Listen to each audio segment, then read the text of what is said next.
कि संतान रूप से यदि कोई जीवात्मा आती है तो हम फंस जाएंगे।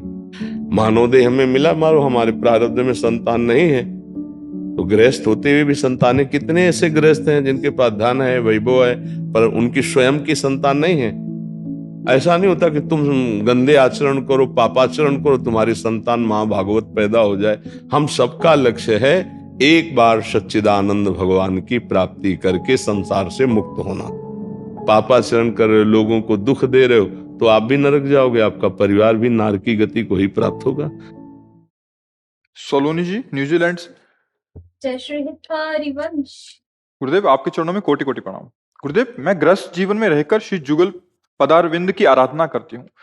ये कहा जाता है कि गृहस्थ जीवन में संतान का होना अति आवश्यक है, लेकिन मुझे ये भय है कि संतान प्राप्ति के बाद मैं मोहग्रस्त होकर युगल चरणारविंद से दूर ना हो जाऊं। कृपया कोई ऐसा मंत्र अनुष्ठान या भक्ति मार्ग दिखलाइए जिससे श्री श्यामा श्याम साक्षात प्रकट हो, मुझे संतान रूप में ही प्राप्त हो और मैं आजीवन सिर्फ उनके ही प्रेम में अपना जीवन व्यतीत करूं।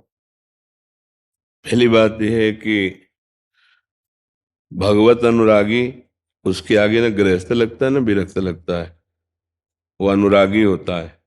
और भगवत अनुरागी के लिए कुछ भी होना अन्य आवश्यक नहीं है। वो पितृ ऋण, मातृ ऋण, पुत्र सब से ऋण हो जाता है।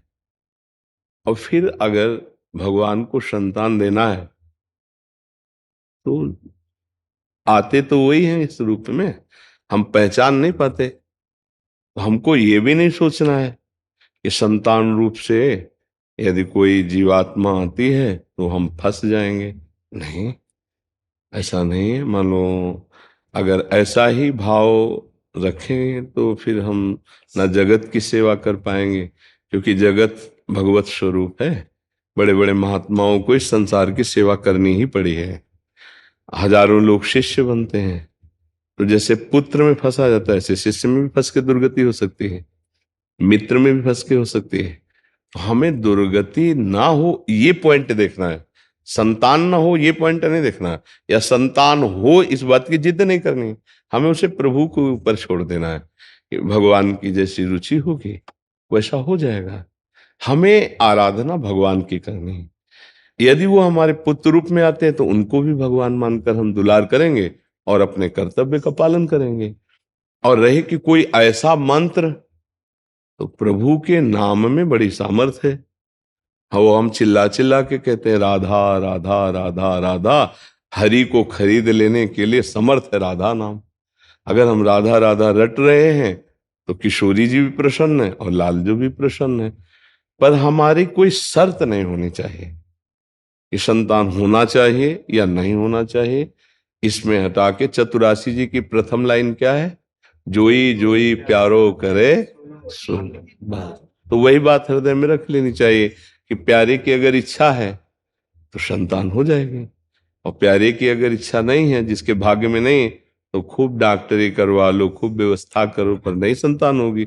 और जिनके संतान होनी होती है तो सहज में भी हो जाती है। तो हम उस विषय को प्रभु के ऊपर छोड़ देते हैं और अपने चित्त का चिंतन प्रभु में लगा देते हैं। तो संतान होने पर भी चिंतन प्रभु का करना है और ना होने पर भी प्रभु का करना है। तो अब जिसका हम चिंतन करते उसकी हमें प्राप्ति हो जाती है, प्रभु का हम चिंतन करते प्रभु की प्राप्ति हो जाएगी। ऐसा नहीं सोचते कि संतान प्रभु प्राप्ति में बाधक है, और ऐसा भी नहीं सोचते कि संतान होना जरूरी ही है, ऐसा भी नहीं है। मानव देह हमें मिला, मारो हमारे प्रारब्ध में संतान नहीं है, तो गृहस्थ होते हुए भी संतानें, कितने ऐसे गृहस्थ हैं जिनके पास धन है, वैभव है, पर उनकी स्वयं की संतान नहीं है, क्योंकि उनके प्रारब्ध कर्म में संतान योग नहीं है। चाहे पुत्री हो या पुत्र, संतान योग नहीं। तो अब उनका जीवन व्यर्थ हो जाएगा क्या? नहीं, डट के भजन करो, भगवान की प्राप्ति कर लो, काम खत्म, सब ऋणों से मुक्त हो गए। अच्छा, संतान हो गई तो क्या विमान आ जाएगा क्या तुम्हारे लिए? है, संतान हो गई और वो दुर्गति प्रदान करने वाले आचरण तुमने किए तो तुम्हारा पुत्र महाभागवत थोड़ी पैदा हो जाएगा, तो फिर दुर्गति से थोड़ी बच जाओगे। संतान हो गई तो दुर्गति से बच जाओगे क्या? हाँ, भगवत भक्त संतान हो जाए वो तभी होती जब आप में आचरण हो भक्ति के। ऐसा नहीं होता कि तुम गंदे आचरण करो, पापाचरण करो, तुम्हारी संतान महाभागवत पैदा हो जाए। वो कभी किसी महात्मा का कोई वरदान हो, कोई कृपा हो, बात अलग है। जैसे हिरण्यकश्यप जैसे राक्षसी भाव वाले के यहाँ गर्भ में पुत्र था तो देवर्षि नारद की कृपा हो गई तो भक्त प्रहलाद जी हो गए। ऐसा तो ये तो कभी संयोग संतों की कृपा से, पर पिता के और माता के आचरणों का संतान पर प्रभाव पड़ता है, क्योंकि उसी से तो उसकी रचना होती है। तो हमें लगता है कि हमको इस विषय पर ज्यादा ध्यान नहीं देना चाहिए, ध्यान देना चाहिए मानव जीवन की सफलता पर। चाहे गृहस्थ हो, चाहे विरक्त हो, चाहे संतान युक्त हो या संतानहीन हो, हम सबका लक्ष्य है एक बार सच्चिदानंद भगवान की प्राप्ति करके संसार से मुक्त होना। अपने अपने कर्तव्यों का पालन करे। गृहस्थ है, कोई नौकरी कर रहा है, कोई किसानी कर रहा है, अपने अपने कर्तव्य ही पूजा है, और बीच बीच में नाम जप कर रहे हैं। कोई पापाचरण नहीं करे, किसी को दुख नहीं दे रहे, तो भगवान की प्राप्ति निश्चित होगी। और पुत्र है, सब कुछ है, खूब अधर्माचरण करके धन कमा रहे हो, पापाचरण कर रहे हो, लोगों को दुख दे रहे हो, तो आप भी नरक जाओगे, आपका परिवार भी नरक की गति को ही प्राप्त होगा। ऐसा थोड़ी पुत्र हो गया तो परम पद मिल जाएगा, जिनके पुत्र नहीं वो नरक जाएंगे। ऐसा है क्या सिद्धांत? हाँ, ऐसा सिद्धांत नहीं है।